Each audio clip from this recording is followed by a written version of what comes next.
It's only gonna be a matter of time before DW calls me and John says, "Hey Todd, why don't you come work for us? Give you lots of money." I'm like, it's not about the money, baby.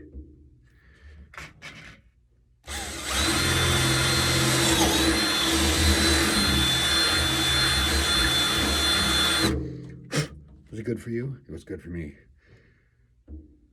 Here's another one.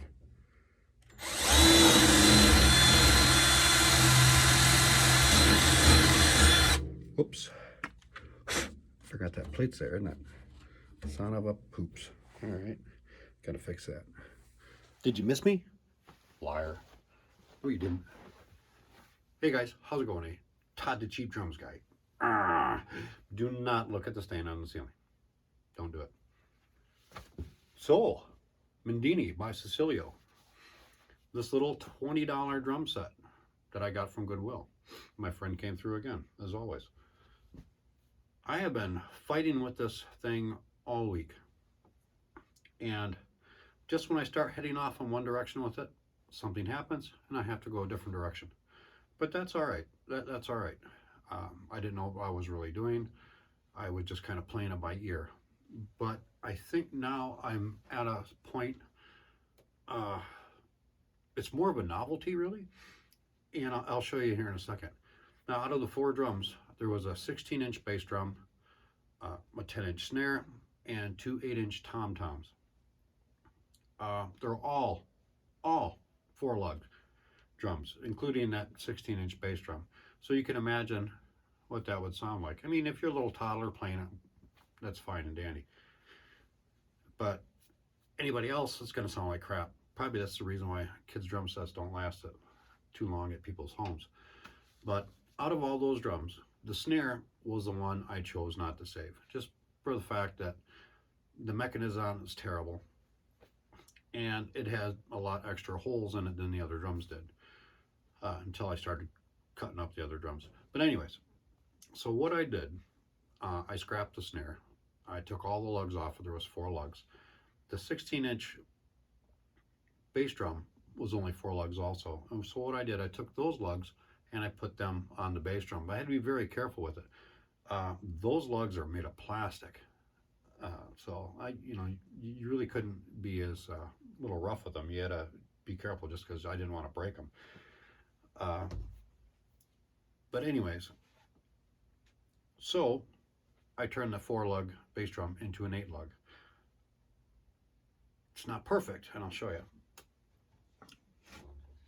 Okay, and here it is. Now, as you can see, instead of 4 lugs, boom, boom, boom, boom, there's lugs all the way around it. And one that's a little offset.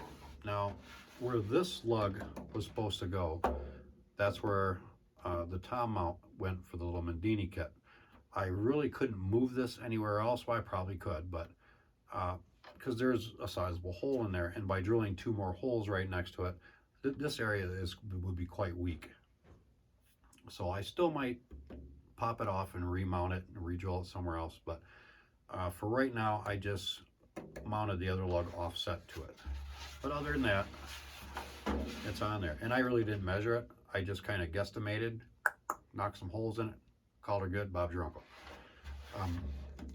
Now, like the spur mounts, I took those off and I used them. And I'll show you what I did with those in a second. The bass drum only had 1 spur though, but I'm thankful for it did, because it's quite a stout little rod to use. But this is her. And remember I told you not to throw away drum heads? My last kit I got, which was the Premier, it came with Remo coated Emperors. So I retained them because, you always can find a use for these things. So this is what it sounds like. Now, it's not really tuned up, but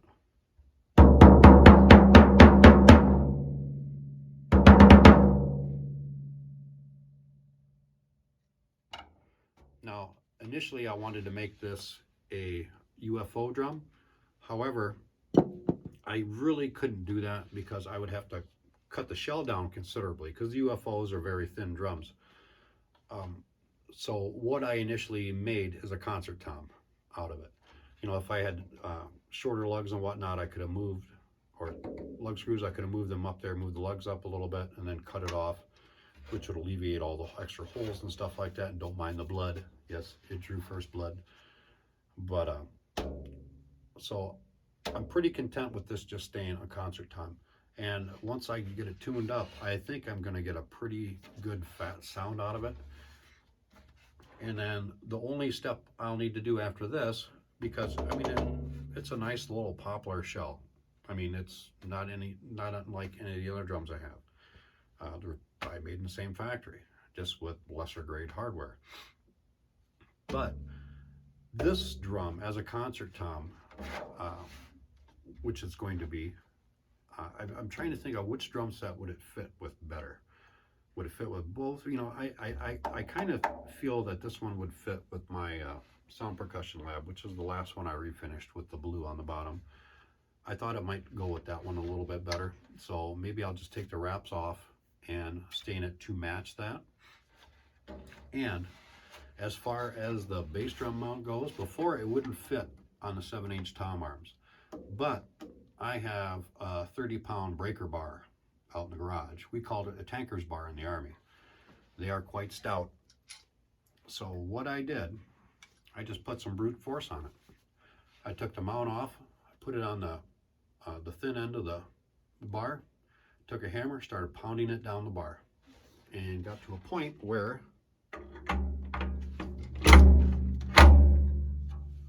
it sits perfectly on the mount now. And this is the inexpensive cymbal stand I got with my $30 drum kit I got at Goodwill. It's Drum Zone brand. I don't use this one as often, so I figured this would be a good candidate to use for mounting the concert tom or my other little drum I'm going to show you here in a second. I do have another hi-hat stand, which I initially was going to use because the springs wore out on it, and I don't use it. I like my D-drum one. It works really good. This one's old. It's very cheap. But again, the spring is wore out, so I'm going to figure out some way down the road and cut up that old hi-hat stand and turn that into a percussion stand of some sort. But it fits on here quite well. And again, I might stain it to match this kit. If not, what I'm going to do is take the wrap off the snare drum that I scrapped, excuse me, and cut little patches to fill or to cover the holes that are in this shell. And then maybe get that rose gold spray paint and spray paint all the silver in that rose gold color. Or do it in a satin black. Satin black, it'll go with both kits, you know.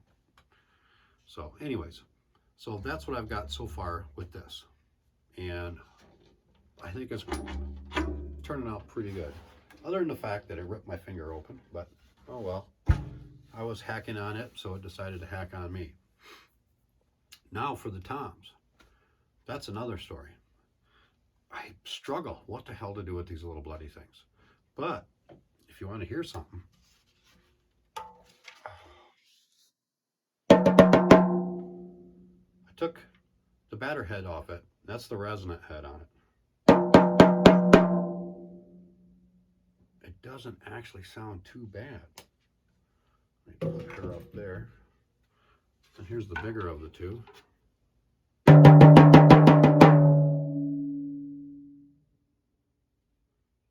Doesn't sound that bad. And if I actually got decent drum heads on it, it might sound really good.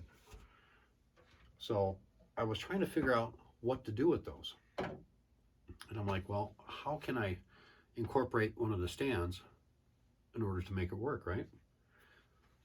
So while I'm thinking about that, I'm looking up over here at our track lighting, and one of the lights had gone out, and which ticks me off because I can't find a replacement bulb for it.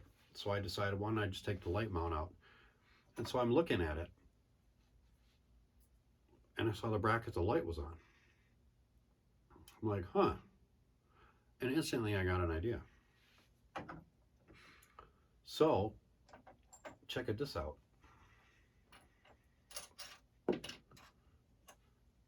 So I decided to use this stand. that down as a base. Put this over top.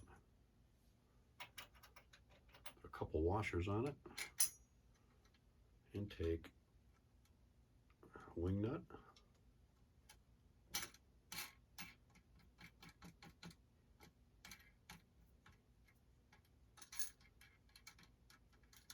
Awkward silence.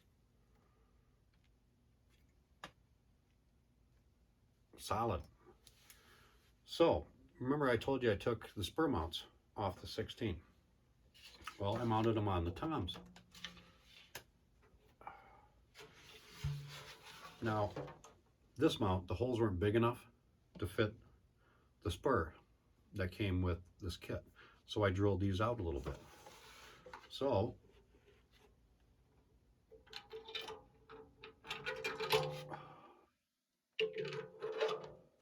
whoops, forgot something. Where is it? There it is. Had to make a little spacer.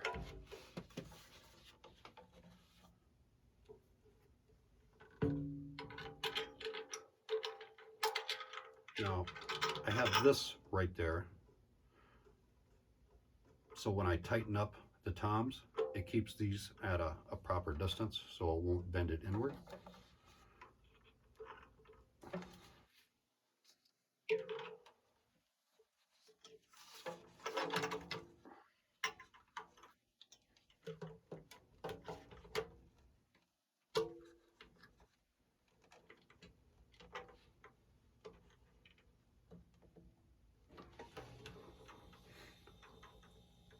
Look at that.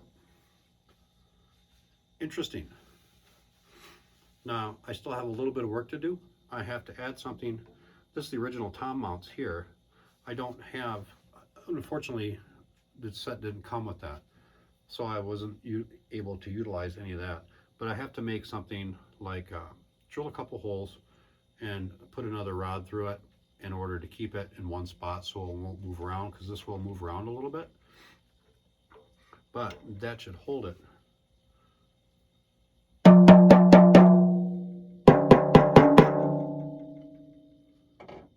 Kind of like a cross between a bongo and a timbali. Tumbongo, who knows? But it's kind of cute, and it really doesn't sound that bad. And you know, I'm just using scrap parts. I did not buy anything for this. I'm just finding stuff in the garage and other parts, scraps that I've saved, luckily. And once I get this secure, it's going to be kind of a neat little addition, and different sounds. And maybe down the road I'll put decent heads on it. I'm not going to change the hoops. I'm not going to buy like 6-lug hoops. It is what it is. Just keep it cheap. But this is what I've got so far. And it's just kind of really neat. It doesn't sound that bad. Now again, I've got to tighten the mount up, and then so it's not going to move. It is moving a little bit still, but again, I haven't tightened it up. This is just a dress rehearsal fit for it, so I have to engineer some way to really make it solid as can be. But I thought you might get a kick out of that. It's kind of neat, and it gave me something to do. Kept me out of my wife's hair. But that's it. So, and I do have a couple extra spare parts, another little mount, and I got all those tension rods that I weren't using for the resonant heads. But this one, I'll probably, whatever I paint the little ones, or however I finish the little ones, it'll probably match the larger one, because I even tried it out, all three, with the two above and then the bigger one below, all three will fit on this stand. And thanks to that Griffin, part of that Griffin mount, and it was kind of cool. And what I could do, if I felt a little froggy, I could bring the whole stand in, set up all 3 drums to the left of the hi-hat, and once I get to the point where I can add, add a little Latin flair to it, maybe that type of sound, or songs that have little accents like that, I can bring this kit in and have it set up and play with that a little bit. But so that's what I've got so far. I'll do another video. I don't know if I'll do a short because I really hate rushing to talk. Can only be a minute, so maybe I'll do another video. But I do have another video I had planned for this weekend, anyways, and it was about a Zildjian cymbal that I have, and because it's a really glassy sound when you hit it, I think it was a hi-hat bottom. It's a really glassy, and I use it for a very small crash or splash, but the sound just keeps carrying on. And so there was a couple little spots I was going to do it on the video that I was going to drill up near the bell to see if I can help change that sound a little bit. And then the one crut special cymbal that I'd cut up, I'm going to add some rivets to it.